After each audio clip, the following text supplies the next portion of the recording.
Bom dia, boa tarde, boa noite. Eu não sei em que momento você vai estar assistindo esse vídeo. Me chamo Marcelo, sou estudante da UFC Campi Russas, atualmente no segundo semestre de Ciências da Computação. Bom, minha equipe é formada pelo Douglas Maia, por mim, né, Marcelo Albuquerque, pelo Danilo, pelo Alan Vitor e o Davi Andrade. Bom, esse nome que está no centro da tela é justamente o nome do artigo que a gente ficou responsável por apresentar, né? Que traduzido fica Personas para um alinhamento de equipe interdisciplinar nas atividades de elicitação de requisitos. Bom, o envelhecimento populacional, né, é um assunto que está cada vez mais presente no nosso cotidiano. E assim, no Brasil, o estudo de demografia médica de 2018 revela que existem apenas 1.817 geriatras no país, ou seja, existe apenas 1.817 médicos especialistas na saúde do idoso no nosso país. E aproximadamente 28 milhões de idosos, que fazendo uma divisãozinha disso daí, fica aproximadamente um geriatra, né, um médico especialista para cada 15.424 idosos. Vendo o tamanho de discrepância, um número totalmente desproporcional, foi feito um projeto interdisciplinar que englobou mais de uma área de pesquisa e atuação, que no caso envolveu tanto as pessoas da área da saúde, como os médicos clínicos gerais, médicos especialistas, os enfermeiros, técnicos de enfermagem, e também envolveu o pessoal da área da tecnologia, que no caso foram os engenheiros de software, engenheiros e cientistas da computação, enfim, pessoas da área da TI no modo geral, né? O objetivo principal desse artigo é apresentar como a participação das pessoas, que vamos já falar o que são as pessoas, quem são elas, a participação das pessoas auxiliou, né, como essa participação auxiliou no alinhamento de integrantes de um projeto disciplinar em relação aos requisitos a serem contemplados no desenvolvimento da plataforma, né? A gente vai ver. E quem são essas pessoas, né? As pessoas são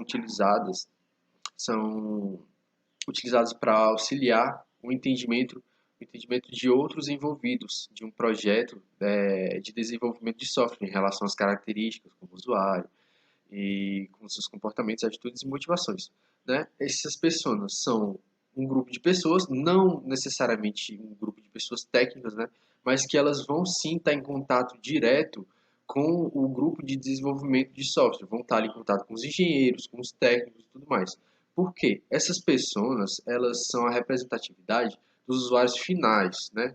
Do público-alvo desse software, dessa plataforma que está sendo desenvolvida. E assim, por ele estar em contato direto, né? Eles estão ali pessoalmente, ou então por e-mail, por mensagem, bate-papo.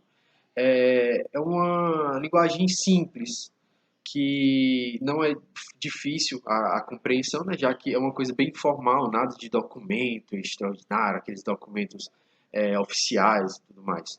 Se torna uma linguagem de fácil compreensão e que é muito útil para fomentar discussões dentro do time.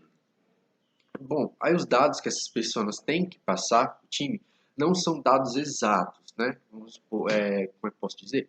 Como se fosse apenas aqueles dados sempre em todos os casos.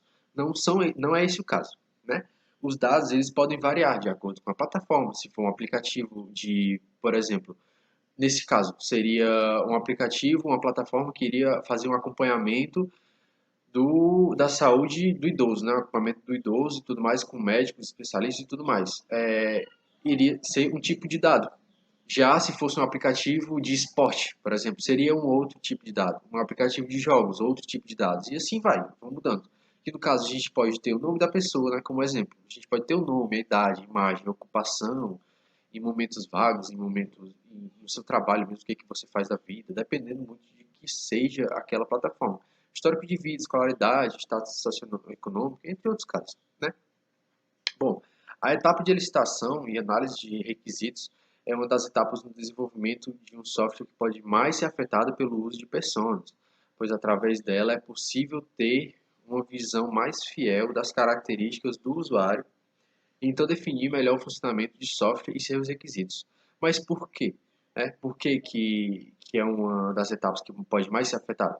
Como eu falei anteriormente, as pessoas elas vão estar em contato direto com os desenvolvedores, representando aquele público-alvo, né? Aquele usuário final.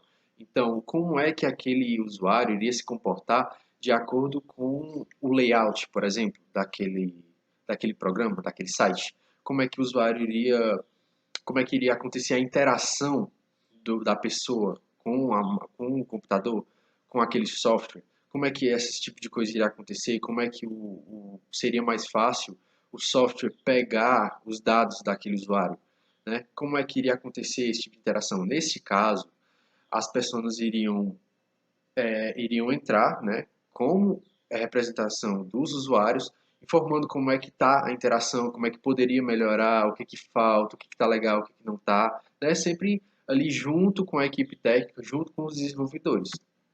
Né? Aí vamos lá para o conceito, né, o porquê das aspas, vamos já falar. O primeiro ponto vem falando que a transição epidemiológica desemboca no aumento da prevalência das condições crônicas não transmissíveis, como hipertensão arterial, diabetes, mellitus, câncer e agravos da saúde mental, né?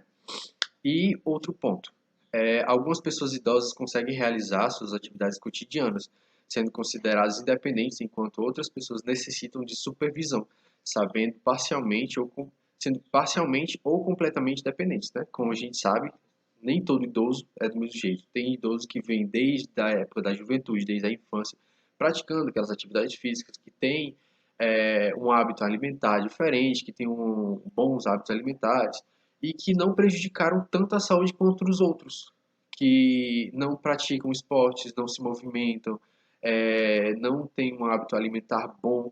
E a gente percebe bem, dá para ver bem a diferença entre esses dois tipos de pessoas, né? Como é que elas chegam na terceira idade. Então, logo a gente pode ver que existem tipos de idosos diferentes, né? Aí vamos para o real conceito, que fala que o controle das condições crônicas não transmissíveis não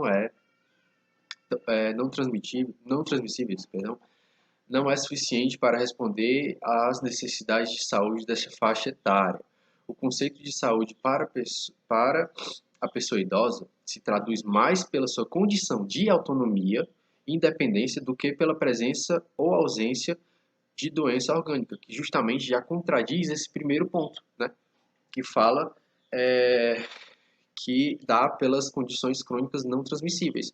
Aqui vem falando, o real conceito fala que o controle é dado mais pela condição de autonomia e independência, porque a gente sabe que tem sim idosos que possuem essas doenças crônicas, que têm diabetes, idosos que têm problemas de pressão, problemas do coração, e ainda assim conseguem se manter de certa forma saudáveis, né? Conseguem se manter mais ativos, conseguem ainda fazer as tarefas dia a dia, dentro de casa, sair, fazer uma caminhada, uma corrida logo cedo, no finalzinho da tarde. E eles ainda estão ali, de certa forma, sem depender de uma pessoa mais jovem, sem estar, como é que eu posso dizer? Sempre dependente de uma outra pessoa para praticar tarefas do seu dia a dia, seu cotidiano, para ir no banheiro, para, sei lá, para limpar uma coisa, para fazer qualquer tipo de coisa, né? Então, fica por aqui. Aí o próximo tema já é com a próxima pessoa. Muito obrigado por assistir. Olá, meu nome é Douglas. Vou dar continuidade à apresentação. Vou falar sobre os trabalhos relacionados. Primeiramente, eles fizeram a busca para analisar aplicativos e sobre o uso de personas na criação de software. No total, foram catalogados 46 aplicativos, que permitiram identificar como aplicativos auxiliam a pessoa idosa em sua rotina. Nesse resultado, a maior parte dos aplicativos encontrados era direcionado para idosos independentes. Seguindo essa pesquisa, eles resolveram adotar a aplicação PAD, que é formada pela combinação da técnica Persona com um mapa de empatia. É um método onde se utiliza perguntas para a criação de perfis de clientes a serem utilizados na modelagem de negócios. E quais foram esses benefícios dessa pesquisa? Eles tiveram baixo custo e tiveram bons resultados sobre as preferências e necessidades do usuário. Seguindo, vem o levantamento de requisitos. Para isso, eles adotaram o workshop, que é a reunião de um grupo de pessoas interessadas em um determinado projeto. E qual seria esse projeto? A criação de um aplicativo móvel direcionado à saúde do idoso, unindo profissionais da saúde e da área de TI, onde se fazia necessário um entendimento comum sobre os conceitos e informações chaves sobre a saúde da pessoa idosa. Seguindo a caracterização do projeto e integrantes. O projeto tem por objetivo desenvolver uma plataforma de inteligência de governança para a atenção à saúde do idoso, que forneça suporte à pessoa idosa, ao cuidador familiar e ao profissional de saúde. Para desenvolver esse projeto, eles utilizaram a técnica Scrum, que é um framework para o gerenciamento de projetos, da organização ao desenvolvimento ágil de produtos complexos e adaptativos. E workshop sobre a saúde da pessoa idosa. Qual o resultado durante o workshop? A familiarização da equipe interdisciplinar sobre o tema, sobre a saúde da pessoa idosa, revelando seus principais desafios e conceitos. Durante esse processo, muitos integrantes desenvolveram uma forte empatia sobre o tema, porque em situações que eram mencionadas no workshop, eles lembravam de experiências que tiveram com familiares, com amigos, com colegas ou outros. E é isso, quem vai continuar agora a apresentação é o Alan. Obrigado. Boa tarde, professora. Boa tarde, pessoal. Eu sou o Alan Victor e vou estar apresentando a minha parte do trabalho. Nessa minha parte eu vou falar sobre o levantamento de aplicativos, a análise de comentários. Também vou falar sobre o desalinhamento que ocorreu durante a elicitação de requisitos e sobre a estratégia que foi adotada para o realinhamento da equipe, começando com o levantamento de aplicativos e a análise de comentários. Bom, o levantamento de aplicativos foi feito com o objetivo de identificar os possíveis requisitos que poderiam contribuir para o desenvolvimento da plataforma e que poderiam trazer um maior engajamento e satisfação do usuário final. Essa parte se dividiu em duas etapas, onde na primeira eles faziam a identificação dos aplicativos que seriam analisados e as suas funcionalidades. E na segunda eles faziam uma análise dos comentários. Na parte da identificação dos aplicativos, eles fizeram uma busca pelos aplicativos relacionados ao cuidado com idosos e analisaram as funcionalidades que os mesmos ofereciam, também como o aplicativo se comportava, esse tipo de coisa. Na análise de comentários, eles analisaram quais pontos satisfaziam os usuários, analisaram o feedback que os usuários davam para os aplicativos em questão, quais pontos satisfaziam, quais deixavam a desejar, as críticas e as sugestões.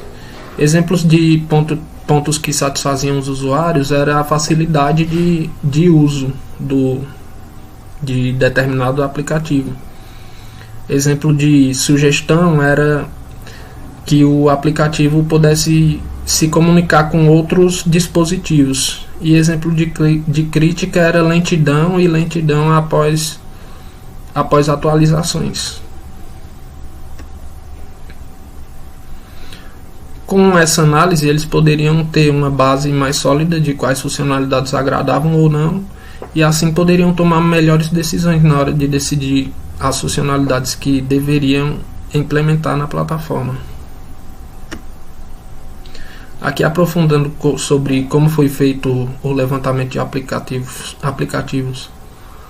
Bom, para o levantamento de aplicativos, um médico geriatra que fazia parte da equipe sugeriu 42 termos de buscas relacionados à saúde do idoso.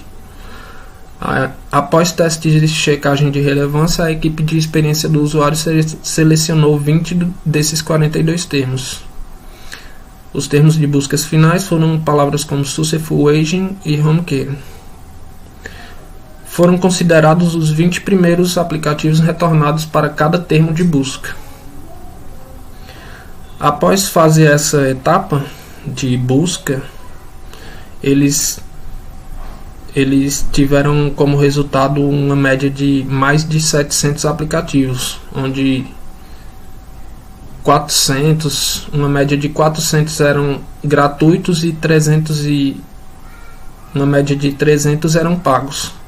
Daí eles definiram 3 critérios de seleção para para selecionar quais aplicativos eles iriam analisar. O primeiro critério era estar relacionado à saúde, à categoria saúde e bem-estar da Google Play. O segundo era estar entre os aplicativos mais bem avaliados, com 4 a 5 estrelas. E o terceiro era possuir no mínimo 5.000 instalações. Após eles aplicarem esses 3 critérios, eles saíram de mais de 700 aplicativos que foram retornados nessa primeira etapa para um conjunto de apenas 36. Aqui a gente já entra na parte do desalinhamento que ocorreu com os integrantes durante a licitação e priorização de requisitos. Bom, após o workshop, o levantamento de aplicativos e a análise de comentários, os primeiros requisitos foram descritos e definidos. No entanto, ao discutir as informações sobre os requisitos, atributos e um melhor delineamento das funcionalidades, foi identificado um conflito de entendimento entre os membros da equipe em relação à plataforma a ser desenvolvida. Basicamente, parte da equipe acreditava que a plataforma deveria ser desenvolvida com foco em idosos independentes, com foco em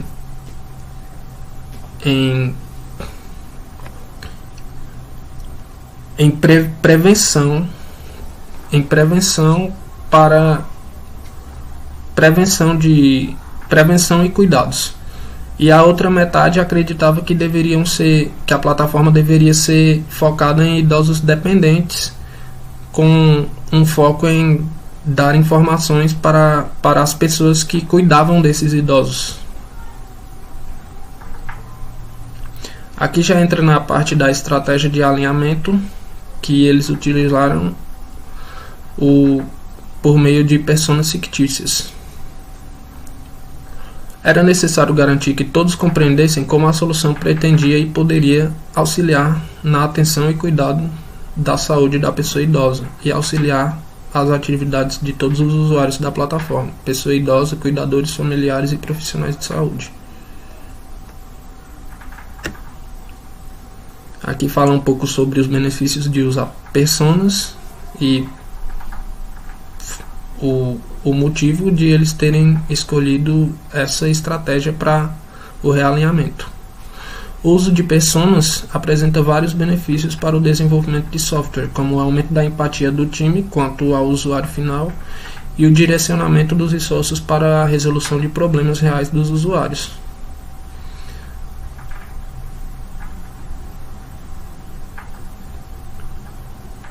Aqui ainda sobre a estratégia de alinhamento, como foi organizada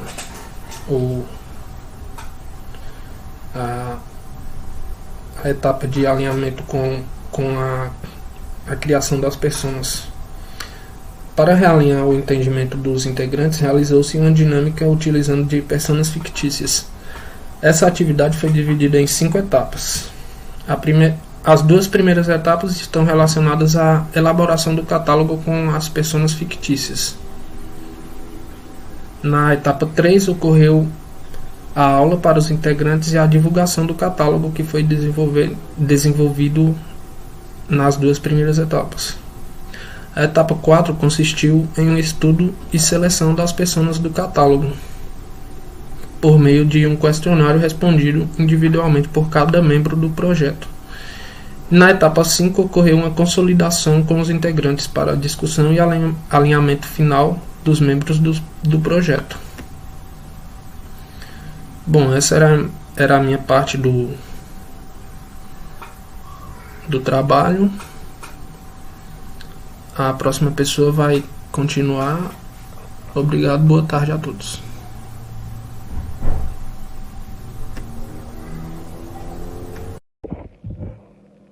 Meu nome é Davi e eu fiquei responsável por estudar as estratégias de alinhamento através das personas científicas. Então, foi notado que só as informações mesmo, sendo traçadas algumas informações nos workshops com os stakeholders, eles não conseguiam convergir essas informações, entendeu?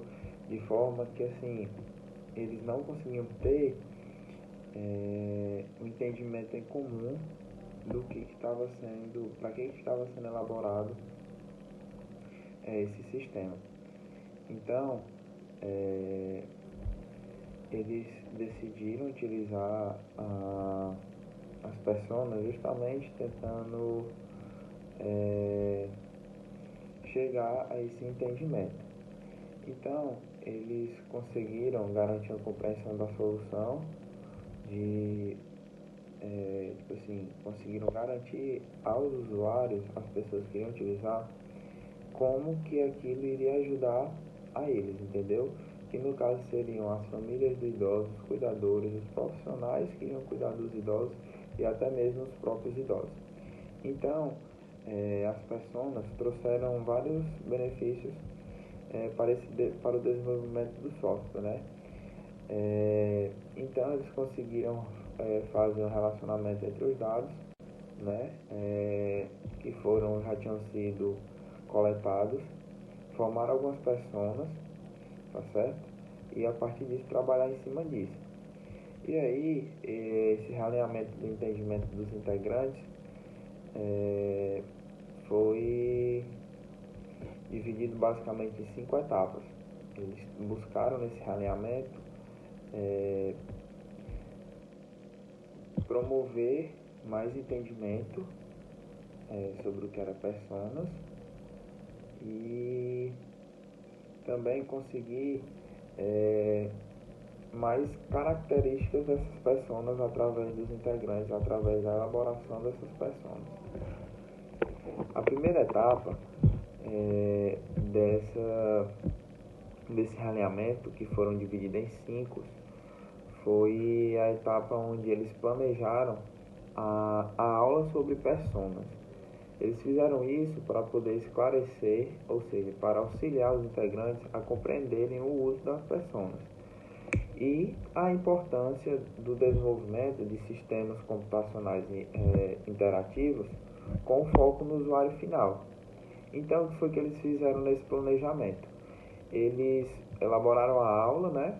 E também buscaram aplicar um questionário antes da aula e após a aula, justamente para medir o nível de aprendizado durante a aula. Bom, a segunda etapa ocorreu em paralelo à primeira, que foi a elaboração do catálogo de personas fictícias. Foram elaborados 3 perfis, primeiramente foram estabelecidos 3 perfis, nos quais seriam cuidadores / familiares, os usuários e os profissionais. Com isso, eles, e com as informações que eles já tinham estabelecido através dos workshops com os stakeholders e através de entrevistas com profissionais da área da saúde, eles conseguiram formar algumas pessoas simples, com poucos dados, mas bem simples e direto. E esses dados seriam as características, a necessidade, a expectativa e as habilidades. Quando eles fizeram isso, eles notaram que existiam níveis de expertise diferentes. E com isso, existiam necessidades e expectativas diferentes entre essas pessoas.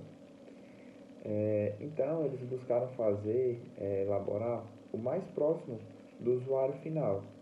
E assim eles chegaram nessa elaboração entre todos esses 3 grupos em 16 pessoas. Então, a próxima etapa foi a aula e a seleção dessas pessoas. Então, naquele questionário que foi aplicado antes da aula, foi notado que 66,7% das pessoas não tinham experiências em projetos de software que envolviam o usuário final no projeto, tá certo? E aí, foi necessário ministrar 2 aulas online sobre, tá certo? E aí ocorreu a escolha das pessoas ocorreram durante a segunda aula, onde ele aplicou um questionário para que os membros pudessem selecionar 2 pessoas a cada grupo, dentre esses 3 grupos, né? E depois disso, depois de ter ocorrido a seleção, eles fizeram a reunião de consolidação, onde essa reunião de consolidação serviu para mostrar os resultados desse questionário, que foi da seleção dessas pessoas, e para mostrar os impactos que elas iriam ocorrer no projeto, tá certo? Então, para deixar mais claro e não poder levar para um caminho errado o projeto, eles aplicaram um questionário de ajuste, onde todos iriam fornecer, dar sugestões de melhorias para o projeto. E então, chegaram à conclusão e um entendimento comum sobre os requisitos e os usuários da plataforma